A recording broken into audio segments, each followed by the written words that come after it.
Bismillahirrahmanirrahim.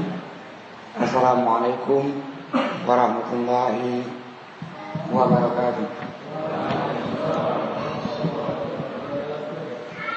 Innal hamdalillah alladzi 'allamana al-bayan wa 'allamana bil qalam wa 'allamana ma lam na'lam. Asyhadu an la ilaha illallah wa asyhadu anna Muhammad abduhu wa rasuluh. Allahumma salli ala Muhammad wa ala alihi wa sahbihi wa man tabi'ahum bi ihsan ila yaumiddin. Amma ba'd. Kaum muslimin sidang jamaah halaqah yang Allah muliakan, di kesempatan minggu ini kita kembali melanjutkan halaqah kita. Jadi kalau pengajian, bahasa yang sering digunakan di halaqah pengajian, kumpulan pengajian. Maka yang berhadir di halaqah ini itu disebut dengan jamaah halaqah, dan Allah muliakan bagi orang-orang yang ikut halaqah pengajian ini. Kalau mau tanya berapa pahalanya, sama dengan pahala orang ikut haji atau orang menunaikan ibadah haji. Itu hadis menjelaskan, idza irta'atum bil jannah farta'u. Kata Nabi, kalau kalian melewati taman-taman surga, farta'u, maka mampirlah. Maka halaqah itu, ketika sahabat nanya, ya Rasulullah, kita masih hidup, emang di mana ada taman surga? Dia menjawab, taman surga itu adalah halaqah zikr, atau tempat-tempat pengajian. Nah, kita malam hari ini di Masjid Az-Zikur ini lagi duduk di taman surga. Di hadis yang lain itu menjelaskan, barang siapa yang hadir di jamaah halaqah pengajian, maka pahalanya kehajin tamah, seperti orang menunaikan ibadah haji. Maka kalau begitu, setiap minggu bisa menunaikan ibadah haji. Enggak perlu menunggu 7 tahun, 15 tahun, atau bertahun-tahun. Hadirlah tiap minggu, mendapatkan pahala sama dengan orang-orang yang menaikkan ibadah haji.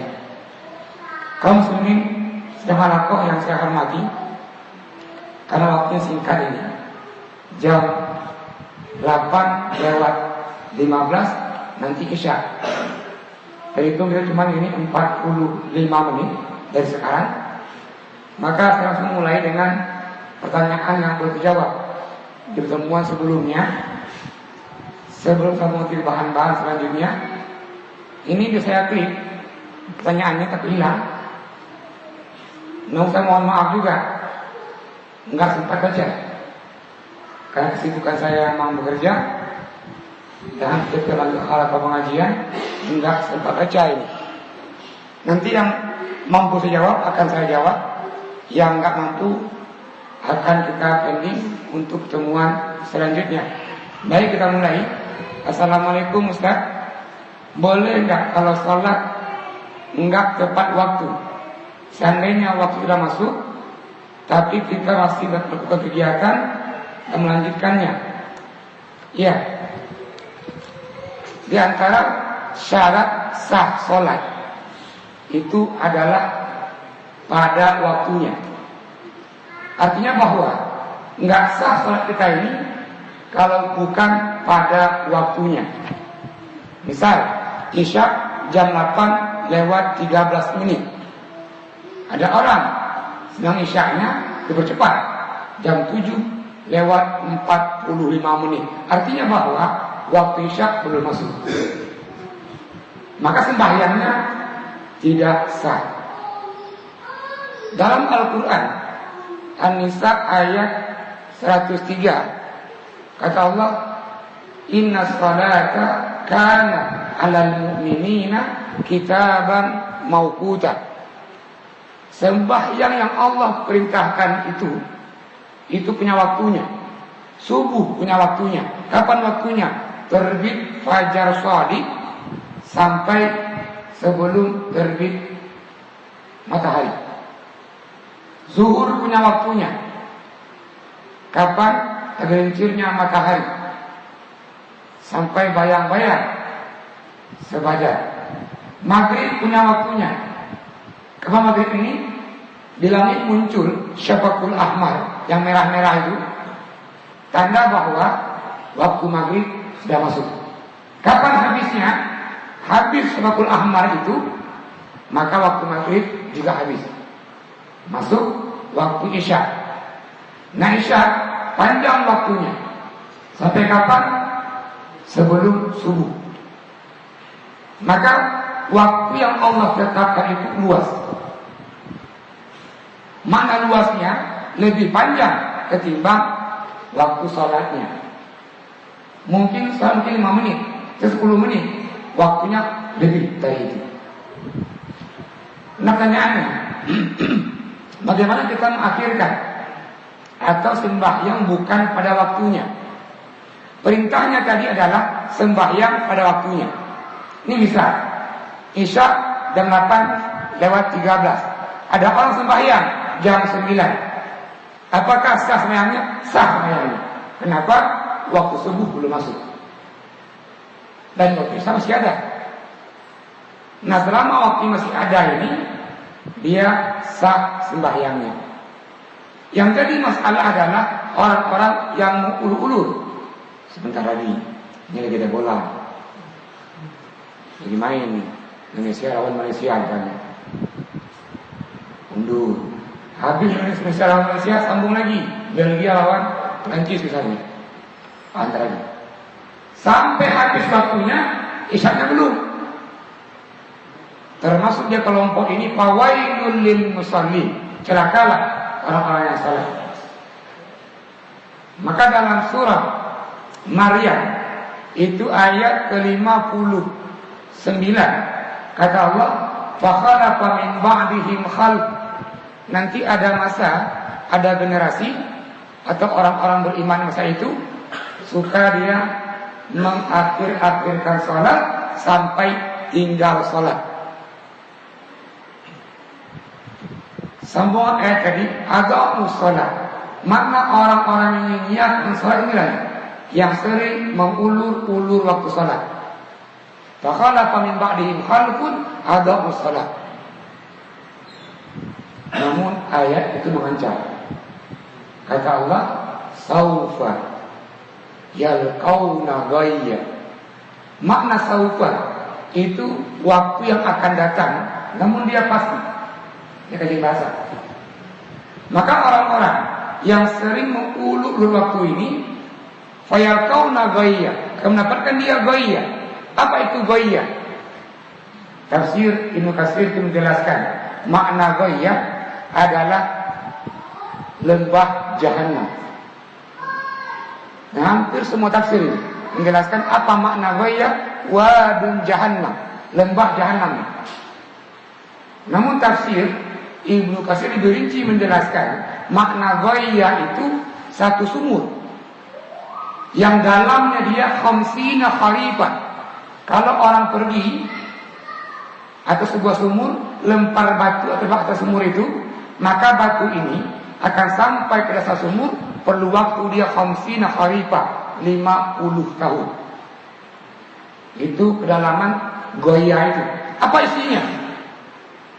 Ada muwaqqai, nanah dan darah.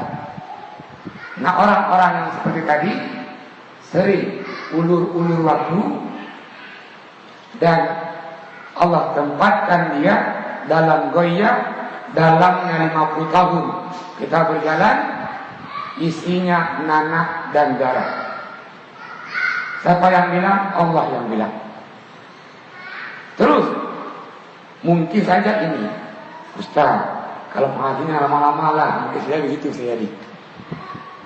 Ini mungkin bakal pertemuan ini agak lewat waktunya. lewat 4 menit, lewat setengah jam. Jadi tanyaannya ini, ya kalau panjang boleh saja Ustaz. Namun jangan lama-lama lah begitu kan. Nah bagaimana ketika kita ada halaqah seperti ini? Tadi sembahyang di waktunya itu wajib. Sembahyang di awal waktu itu sunnah. Seorang sahabat namanya dia Abdullah bin Mas'ud bertanya, "Ya Rasulullah, ayu amalin afdal?" Ya Nabi, apa amal yang paling baik, yang paling mulia? Ini menjawab, "As-salatu ala waqtiha." Sembahyang pada waktunya. Yang kedua, as-salatu awali waqtiha. Sembahyang itu di awal waktunya. Maka sembahyang di awal waktu, begitu masuk waktu langsung sembahyang, itu sunnah. Nanti jumpa dia dua hukum. Ikut halaqah pengajian, belajar ilmu itu wajib. Sembahyang di awal waktu itu sunnah. Maka sebagian orang mengatakan boleh mengakhirkan tadi waktu isya sesaat karena hal yang wajib. Bahkan sebuah hadis mengatakan, "Laula an asyqa ala ummati." Kalau seandainya bagi umat ini tidak memberatkan, la amartuhum. Rasulullah, saya akan perintahkan mereka ini sembahyang isyaknya di tengah malam. Maka sunnah sembahyang isya di tengah malam. Artinya tadi ini mungkin karena dia belajar halaqah pengajian berhenti jam 1 malam. Misalnya begitu. Ini sunnah waktunya. Isya berjamaah kita ini jam 2 malam nanti. Boleh kan? Kalau itu pengajiannya jam 2 malam nanti. Ini sunnah.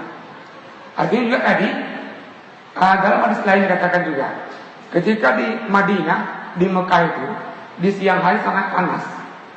Ketika orang sujud itu keningnya kepanasan. Sahabat minta, "Ya Rasul, boleh enggak pas sujudnya itu pakai alas? Mungkin pakai kain atau pakai kertas." Nabi melarang. Makanya kesempurnaan sujud, pastikan keningnya ini menyentuh tempat sujud. Sahabat minta rukhsah untuk keringanan. Batu yang panas itu tempat sujud boleh enggak pakai alas? Nabi katakan enggak boleh. Namun sembahyang zuhurnya itu agak diakhirkan, menunggu tadi batu itu dingin. Namun Nabi melarang kita ini sujudnya pakai alas. Dan juga makruh hukumnya ketika orang panjang rambutnya, ketika sujud sibuk deh angkat rambutnya. Makanya di Zikuri wajib pandan ini rambutnya pendek-pendek. Supaya apa ini? Ketika sujudnya rambutnya enggak menghalangi keningnya. Tinggal ya. Maka sebuah sunnah ini, rambutnya pendek-pendek. Pas sujud rambut enggak menghalangi keningnya. Bukan enggak boleh rambut panjang, silakan. Namun ketika sujud rambutnya enggak menghalangi keningnya. Maka fungsi kopiah ini menghalangi ke rambut turun ketika kita sujud. Artinya kopiah bukan lambang kealiman. Oh, alim kali ya, kopiah. Ini fungsinya. Ya, ketika sebuah lembaga pendidikan kayak Umadiyah misalnya, zuhurnya itu dia habis masuk kelas jam 1. Sementara zuhur jam 1 kurang 15. Di bawah itu kalau jamaah masuk zuhurnya itu agak lewat, jam 1 lewat 15. Apakah boleh? Boleh. Karena nuntut ilmu wajib, awal waktu sembahyang itu sunnah, maka yang wajib lebih awal. Yang nggak boleh adalah waktu zuhur masuk, bentar lagi, main dulu bentar, dan main bentar lagi. Nah, ini nggak boleh. Mengulur waktu. Terima kasih pertanyaannya. Selanjutnya, Assalamualaikum Ustaz. Mohon maaf pertanyaannya melenceng dari kajian malam ini yang ditanyakan berkaitan dengan perihal dilakukannya kebanyakan orang ketika ada lahir seorang anak, di mana setelah lahir itu kebanyakan orang mengubur hari-hari dan diberikan lampu. Yang ini saya tanyakan yang ini. Apa tujuan ari-ari dikuburkan dan mengapa harus pakai lampu?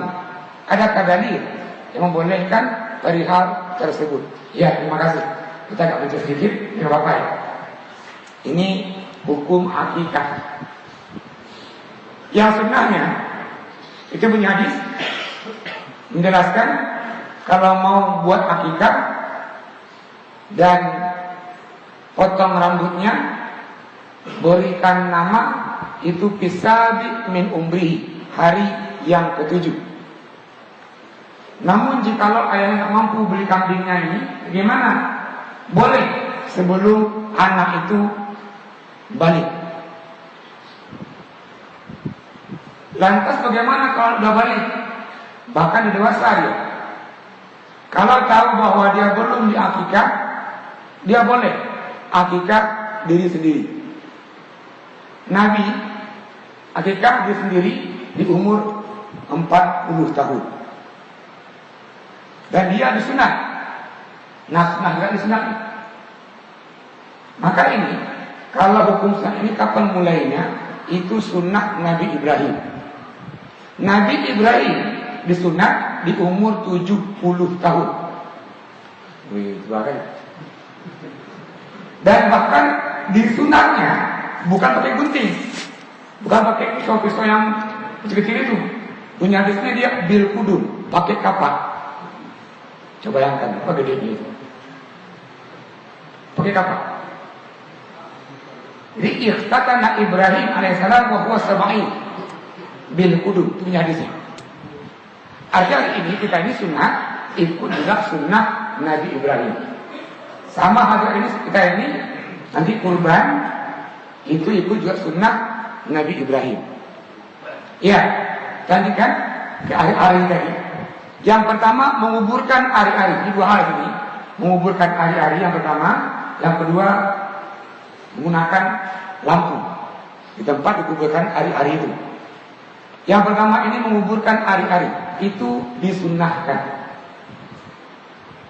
Kitab banyak menjelaskan yusannu daf'u man fasal min hayyin, disunatkan menguburkan yang terpisah dari seorang itu dan dia masih hidup. Apa tujuannya? Di ujung matanya katakan dia ikraman li sahibi, memuliakan orang itu.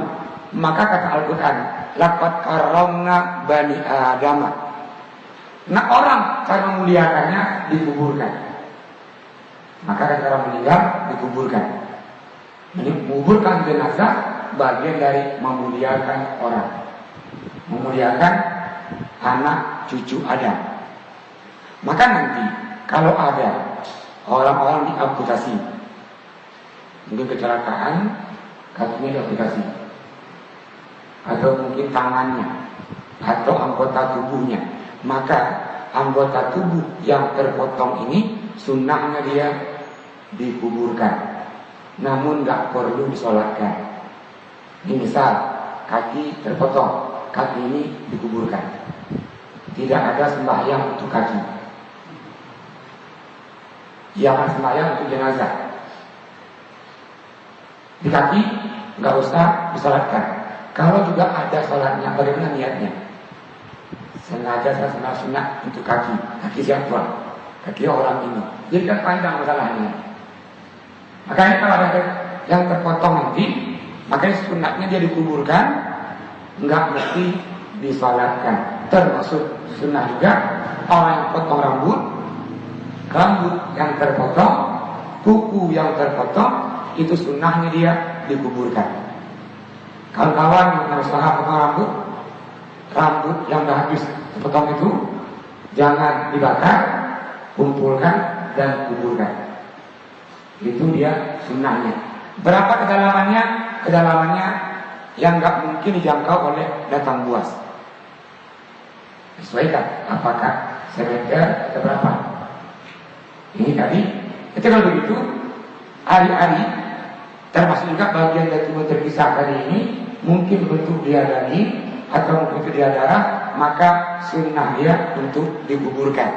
Yang jadi masalah adalah bagaimana masalah lampu penerangannya ini.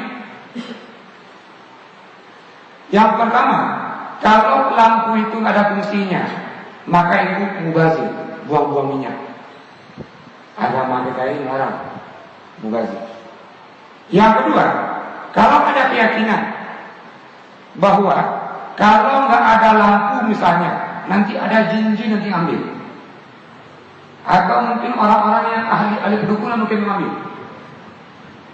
Nah ini yang kita beri dia lampu tadi, dia akan selamat. Ini bagian dari syirik.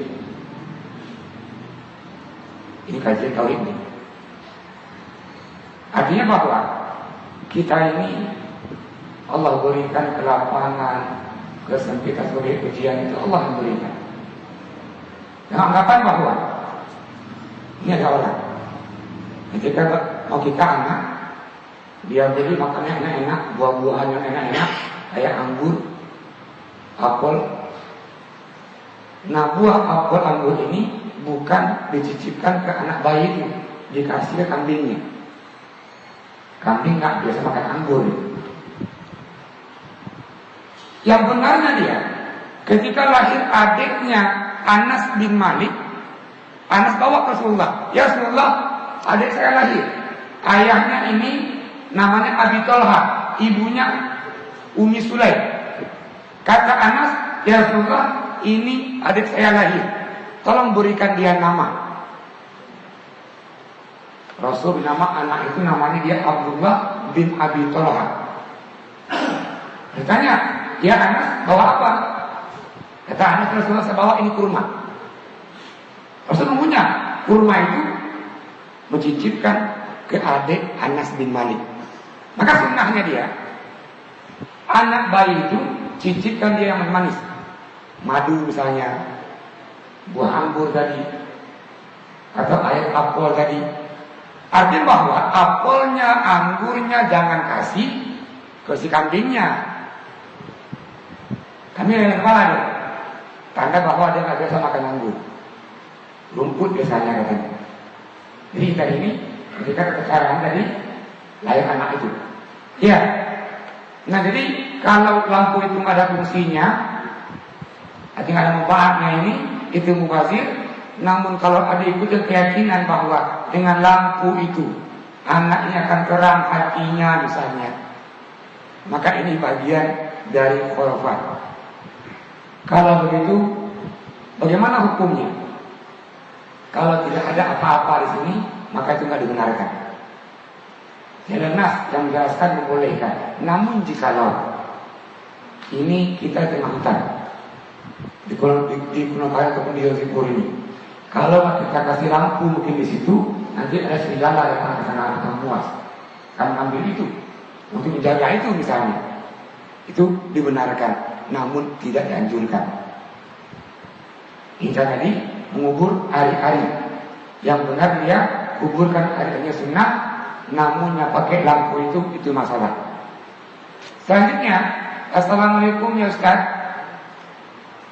Apakah dalam sholat berjamaah antara imam dan makmum harus berpandangan yang sama atau sepaham dalam berakidah Ustaz?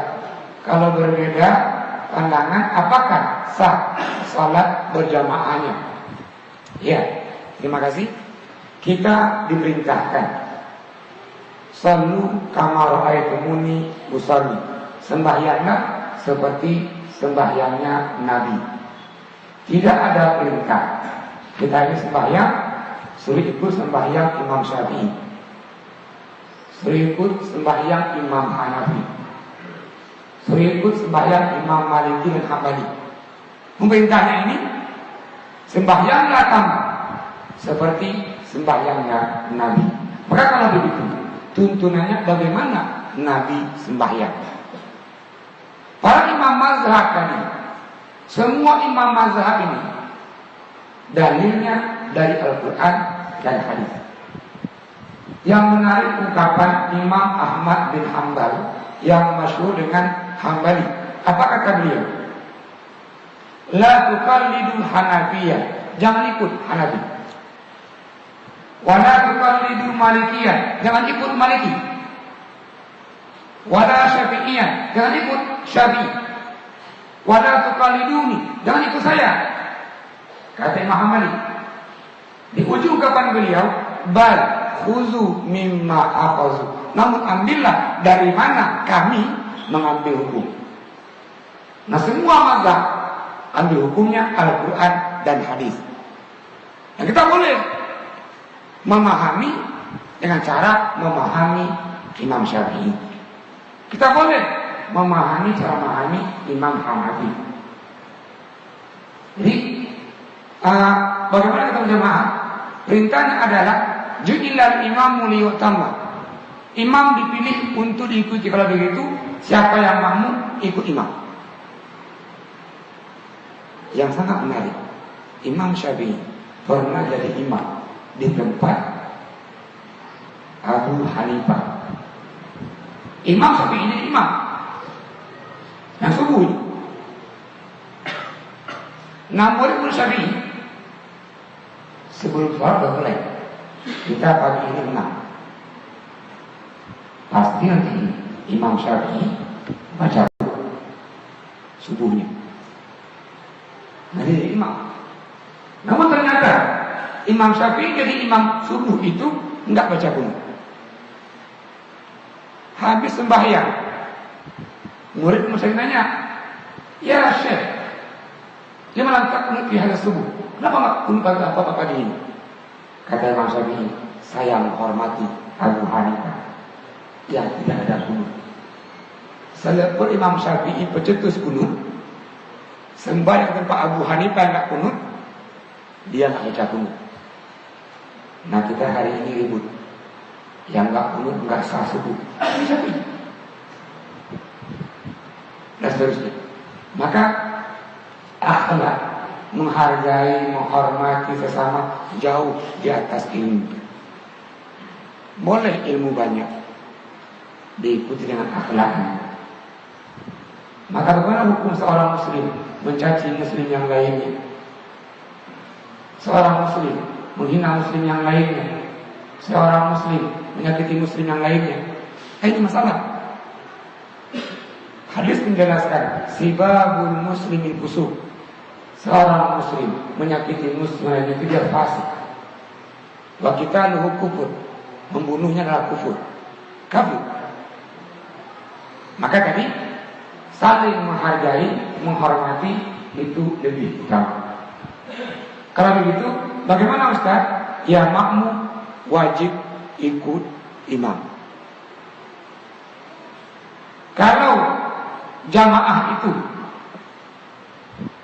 bermazhab Syafi'i misalnya, yang kita nggak bermazhab Syafi'i, ketika Imam Syafi'i kan kunut tadi, imam subuh itu kunut, kita nggak kunut misalnya, bagaimana? Cukup diam saja. Harus solusinya. Dalam kitab Al-Mu'tamad Syafi'i dan bab kunut itu jelaskan, kalau orang-orang yang kunut, kita nggak kunut, imamnya kunut, ketika imam baca kunut, kita diam saja. Atau sebaliknya, kita kunut, imam nggak kunut. Setelah imam salam, yang kunut tadi sahwi 2 kali. Enggak mesti gontok-gontokan. Mana sah, enggak sah, enggak mesti. Solusinya dia. Ibu salamnya, assalamualaikum. Enggak sah, dari ibu. Makanya kan tadi diantara kita ini toleransinya, yang imamnya kunut, makmumnya tidak, makmum enggak bisa angkat tangan. Yang makmumnya kunut, imam enggak kunut tadi, yang makmum tadi setelah imamnya salam dia sujud sahwi 2 kali. Ini solusinya. Oke, sudah jelas ini. Selanjutnya, pembatas sah pria dan wanita wajibnya bagaimana? Pembatas ketika sholat di ujung sejadah atau kita buat tanda sendiri. Ya. Di antara yang sunnah dalam sembahyang kita menggunakan sutra. Apa itu sutra? Pembatas. Apa fungsi sutra itu? pembatas bahwa itulah tempat sujud orang yang sholat. Yang kedua, bagi orang-orang yang mau lewat depan orang yang sholat tadi, batasnya dia melewati sutra itu. Ini misalnya orang sholat, ini sutranya, maka kita nggak boleh lewat ini di antara yang sholat dengan sutranya. Kita boleh lewat belakang sutranya. Bagi yang sholat nanti dengan rame-rame mungkin kita menggunakan tadi sutra lewat depan kita, dia boleh angkat tangannya. Ini fungsi angkat tangan ini adalah melarang jangan melewati orang yang sholat. Bagaimana hukumnya orang yang lewat depan orang yang sholat? Hadis menjelaskan ayyakuma arba'ina kharifa khair. Orang ini berdiri 40 tahun itu lebih baik ketimbang dia melewati orang yang sholat. Maka ini batasnya. Maka ketika orang menggunakan sajadah, ujung sajadahnya sebagai batasnya. Ketika orang menggunakan hambal, maka hambal itu ujung hambal ini sebagai dia batas sutrohnya. Namun tadi yang menggunakan hambal sajadah ada garis. Ada garis ini di kita ini, itulah batas sutrohnya. Namun kalau kita sembahyang di tengah lapang bola, mungkin lapang yang luas ini, tanpa ada batas-batas tadi ini, nggak bawa apa-apa juga boleh ambil kayu sebagai pembatasnya. Maka di antara yang sunat dalam sembahyang adalah menggunakan batas. Maka boleh tadi sajadahnya sebagai batas, boleh hambalnya, boleh dia garis yang ada di lantai ini sebagai batasnya, atau boleh kayu sebagai pembatasnya. Terus dalam sebuah masjid ada jamaah mungkin perempuan dan laki-laki. Itu bagaimana bagusnya? Bagusnya yang perempuan itu nggak bisa melihat yang laki-laki. Yang laki-laki nggak bisa melihat yang perempuan. Kenapa? Ditakutkan fitnah. Namun tempat yang paling baik untuk perempuan sembahyangnya di rumahnya. Jadi khairu sholatin lin nisa'i fi buyutihinna. Yang dijelaskan perempuan itu sembahyangnya baiknya di rumahnya. Kenapa? Dikhawatirkan timbul fitnah. Bagaimana fitnah contoh fitnahnya? Ini ada cewek cakep sebenarnya di belakang. Nah imam pas masuk masjid nampak cewek itu. Pada diri imam nih, bacaannya diperindah-indah bacaannya. Yang biasanya pakai alif ras, tapi hari itu enggak. Ya si panjang pokoknya hari itu. Supaya saya dengar. Ini bagian dari fitnah. Maka tadi melarang fitnah ini perempuan yang baiknya sembahyangnya di rumah. Namun kajian tentang cewek cakep enggak cakep hanya hari ini. Imam mazhab dan kaji dulu. Kata Abu Hanifah atau mazhab Hanafi, kalau perempuan itu sudah tua dan enggak menarik lagi dilihat, bahkan bahkan kita dia hobi jelek, itu boleh berdiri di masjid, nggak masalah. Kata Imam Hanafi, kenapa enggak menimbulkan fitnah? Ini masalah kita hari. Kalau kita ambil ini hukum fikih ini bagaimana hukumnya? Di antara yang membatalkan wudhu, bersentuhan dengan perempuan. Saya katakan sebelumnya, itu ayat menjelaskan lamastumun nisa, menyentuh perempuan. Yang paling ketat pendapat ini Imam Syafi'i. Kata Imam Syafi'i, bersentuhan yang bukan mahramnya, maka itu membatalkan wudhunya. Termasuk suaminya sentuh dengan istrinya, maka batal wudhunya, ambil wudhu lagi. Ini mazhab Syafi'i. Mazhab yang paling lemah, artinya lemah pendapat dalam hal ini nggak terlalu ketat, Abu Hanifah. Kata Abu Hanifah, itu yang dimaksud dengan lamas komunisa adalah hubungan suami istri. Artinya kalau berhubungan yaitu batal wudunya. Sentuhan biasa enggak batal. Dua mazhab lagi, Maliki dan Hambali, memberikan langkah tengah. Kalau sentuhannya itu mengandung syahwat, batal. Kalau sentuhannya enggak mengandung syahwat, enggak batal. Ada orang mau kerja, mau tugas, salaman istrinya. Sholat dia, tadi kan sholat istrinya, saya enggak syahwat tadi. Sholat terus dia. Tapi kalau sama istilahnya syahwat, kata dia, muncul nafsu dia kalau dengan istri orang. Terus dia enggak syahwat, apa-apa katanya. Makanya tadi pernah ngomong tadi, yang paling ketat Syafi'i. Ya tetap hari ini menjaga tadi sempurnaan sembahyangnya. Kenapa?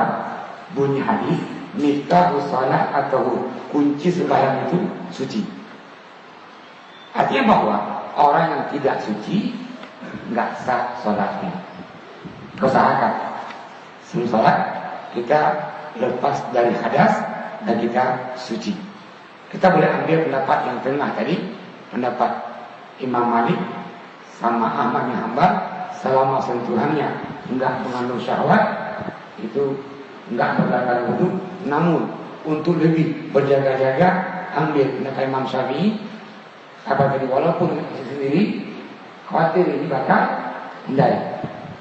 Ya, ini tadi ini sudah pernah lebar tentang pembatas antara saf pria dan wanita. Selanjutnya, Pak Ustaz, tolong dijelaskan pengertian tentang pemahaman Islam Nusantara yang berkembang ini lagi di viral di medsos. Ya. Ini Islam Nusantara. Namun sebelum saya jawab, saya mohon maaf juga ini. Artinya begini, saya enggak membaca tentang Islam Nusantara ini secara komprehensif, terlalu menyeluruh. Artinya mungkin sepintas saya pernah baca, namun enggak pernah mengkaji ini bagaimana cara mereka ini beribadah. Namun yang dikembangkan dalam konsep Islam Nusantara ini pencetusnya adalah NU ini, Nahdlatul Ulama. Pencetus Islam Nusantara, diambil bahasa Nusantara itu dulu Islam masuk ke Indonesia ini di masa pemerintahan kerajaan yang namanya Nusantara. Nah, Islam yang dikembangkan dalam konsep Nusantara ini itu dia at-tawasu wat-tawazu. Artinya lebih dia cenderung ini pertama Islam pertengahan. Artinya dia enggak radikal dan enggak lemah. Ini Islam Nusantaranya. Dalam bahasa slogannya Pak Said Sirat Agil itu, ini dia ta'adu wa tawazu. Dan Islam Nusantara ini menampung budaya. Menampung dia budaya. Maka nanti kalau dulu baca Quran yang masyhur dia qiraat sab'ah, 7 bacaan. Muncul hari ini bacaan Al-Quran seperti lagu wayang. Bacaan Al-Quran nanti keroncong.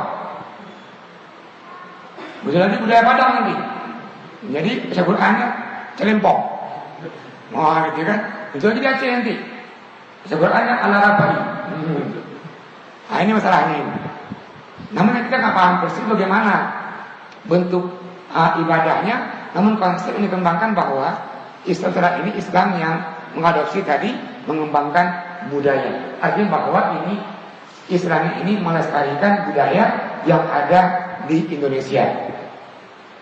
Saya nggak tahu apakah nanti ketika meninggal dunia, karena kita ini punya pakaian batik secara nasional yang sunnah kajian agama, kain kafannya itu kain putih. Mungkin nanti saya tahu, apakah begitu nggak tahu juga, pas dikafankan pakai batik misalnya, kan susah. Jadi ini saya mohon maaf sekali ini tentang ini saya nggak menjawab secara konkret. Islam Nusantara ini masalah saya putar keseluruhan bagaimana tentang ibadahnya Islam Nusantaranya. Ya, terima kasih. Selanjutnya, assalamualaikum ya Ustaz. Saya mau bertanya, bagaimana hukumnya sholat dengan menggunakan panduan mensos. Artinya saya kurang paham, apakah ketika dia sholat ikuti video di mensos atau sembahyangnya ikut pendapat yang ada di mensos, atau saya katakan cara maksudnya ini. Kalau seandainya menirukan di mensos, ini misal dia sembahyang, ini mensos dikonek ke laptop atau ke TV, nah gitu kan, dia ngontek gitu gerakannya ala di TV itu misalnya, atau ala di mensos. Yang pertama, hadis dari Abi Hurairah itu mengatakan, nahana Rasul, Nabi melarang kita ansalas 3. Yang pertama, nukratudi, ketika sujud itu pakai mulutnya. Yang kedua, itu adalah al-julus al-irqa, ketika dia duduk angkat sujud, kakinya itu ditempelkan dua-duanya. Ini ik'a namanya, ini makruh dalam salat. Yang ketiga, al-iltifat, menoleh kiri kanan. Nah, ketika orang sembahyang ikut panduan mensos atau panduan TV tadi, dia sembahyang di TV juga, ini makruh. Makruh hukumnya. Namun ini perjelas maksudnya bagaimana ini. Selanjutnya yang tanyakan, bagaimana adab jika imam membaca doa kunut tapi makmum tidak mengangkat tangan dan enggak mengucapkan amin. Sejak tadi ini, kalau kita enggak berkunut, enggak usah bilang amin, enggak usah bilang mengangkat tangan. Terus bagaimana ada orang yang bersalaman tapi tidak menatap atau melihat wajah yang diberi salam? Ya, Nabi ketika dipanggil nggak pernah menoleh, hanya menoleh, nggak diikuti oleh badannya. Nabi ketika dipanggil wajahnya menghadap, badannya menghadap. Artinya bahwa adab yang Nabi contohkan, akhlak ketika bersalaman itu sepenuhnya nengok wajahnya dan nengok juga anggota tubuhnya. Berhadapan.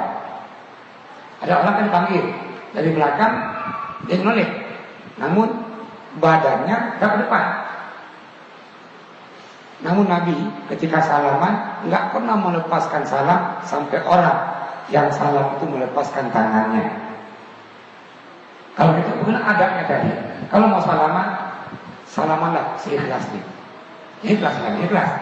Di salaman ini nggak mau nengok. Maafkan ya, maafkan. Nah, kita merenggut dia. Itu salaman, wajahnya, tangannya, dan badannya. Ketika dipanggil menghadaplah wajahnya dan juga badannya. Itu akhlak kita ini dipanggil dan bersalaman. Terus kita habis ini belakang lagi. Belakangnya, bagaimana hukumnya jika setelah berdoa mengusap wajah? Ya, ini sunnah kita ini. Kapan kita ini berdoa? Yang pertama setelah sembahyang. Yang kedua di pertigaan malam, tengah malam akhir. Yang ketiga ketika turun hujan. Yang keempat ketika perang berkecamuk. Yang kelima ketika khatib naik mimbar. Ada Jumat nanti. Kenapa khatib mau naik mimbar? Itu waktu yang mustajabah untuk berdoa. Selanjutnya juga waktu yang tepat berdoa juga antara azan dan iqamah. Itu hadisnya, ad-du'a bainal azan wal iqamah la yurad. Doa antara azan dan iqamah itu enggak ditolak. Selanjutnya, kapan lagi waktu yang paling mustajab berdoa? Ketika sujud. Itu punya hadisnya, aqrabu ma yakunul abdu min rabbi. Ketika hamba sangat dekat dengan Tuhannya, kapan? Wa huwa sajid, ketika dia sujud. Maka hadis ini ditutup, fa'akthiru doa, perbanyaklah doa. Maka nanti kita akan temui banyak hadis ini. Apa yang dibaca ketika sujud. Di antaranya dari Ali bin Abi Thalib. Kata beliau, yang beliau baca ketika sujud, Allahumma inni zalamtu nafsi faghfirli. Hadis dari Anas bin Malik menjelaskan, ketika sujud dia baca subhanakallahumma bihamdik Allahumma ighfirli. Ini banyak bacaan tentang apa yang dibaca ketika sujud. Namun bagi imam, bacalah yang umum. Kenapa? Imam waktunya. Namun ketika kita sendiri, perbanyaklah doa ketika kita sujud. Kembali tadi ini, bagaimana mengusap? Hadis dari Umar bin Khattab itu menjelaskan, annan nabiyya idza rafa'a yadayhi. Nabi ketika mengangkat tangan beliau berdoa, la yaruddahuma hatta yamsaha wajhaihi. Enggak melepaskan tangannya sampai Nabi mengusap wajahnya. Ini hadis, kajian para ahli hadis bahwa hadis ini lemah. Semua katakan bahwa hadis ini lemah. Namun karena banyak sanad dari beberapa lain sanadnya, maka seorang hafiz hadis namanya dia Ibnu Hajar Al-Asqalani mengatakan bahwa karena hadis sudah banyak sanadnya, naik dia ke level hasan. Ketika hadis dari lemah, dhaif, naik ke level hasan, itu boleh sebagai sumber hukum. Maka muncullah pendapat yang berbeda bagaimana hukumnya kita ini mengusap wajah setelah berdoa. Banyak ulama pendapat termasuk Syekh bin Baz, Syekh Utsaimin itu mengatakan bahwa hadis tadi lemah, nggak mungkin dikuatkan. Namun Ibnu Hajar Al-Asqalani mengatakan karena banyak tadi sanadnya, riwayat tadi ini boleh dia ini naik ke level hasan. Maka langkah yang tepat yang kita ambil begini. Ketika orang setelah berdoa dia mengusap wajahnya, enggak mengapa. Lakin taraka mashal wajhi, dia tinggalkan mengusap wajah tadi, itu lebih baik. Itu lebih afdal. Makna bahwa ketika orang berdoa, setelah berdoa dia usap wajahnya, jangan marah-marah, yang katakan itu enggak disyariatkan, itu bid'ah, seterusnya, ya itu enggak mengapa. Namun lebih tepatnya adalah itu tidak mengusap wajahnya, itu lebih sunnah. Nah, pendapat ini yang sangat merusak meninggalkan mengusap wajah, dihukum pertama ini fatwa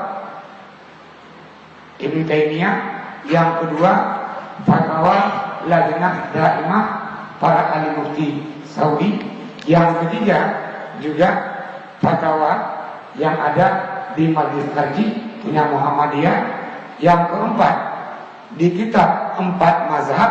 Setelah dikaji tadi kelemahan hadis ini, maka juga 4 mazhab mengatakan bahwa semua imam mazhab mengatakan lebih baik untuk tidak mengusap wajahnya. Kalau begitu, yang mengamalkan usap wajah jangan disalahkan, namun lebih tepat meninggalkan itu lebih baik. Ya, ini tanyaan dari pertemuan sebelumnya yang nggak sempat dijawab. Ini waktunya habis. Ada pertanyaannya? Nggak ada ya? Ada yang mau tanya? Satu aja mungkin sebelum tutup. Assalamualaikum warahmatullahi wabarakatuh. Ya, silakan. Dalam hal sutroh kan, apakah ketika sholat berjamaah batas sutroh itu imam saja atau jamaah juga? Kalau misalkan batasnya imam, apakah berjalan di depan jamaah itu boleh atau tidak? Ya. Assalamualaikum. Waalaikumsalam. Ya, ini tadi sutra pembatas. Ketika orang sembahyang jamaah, maka imam itu menjadi sutrohnya. Ini imam depan, di sini makmum, maka batas mengambil sutrohnya adalah imamnya.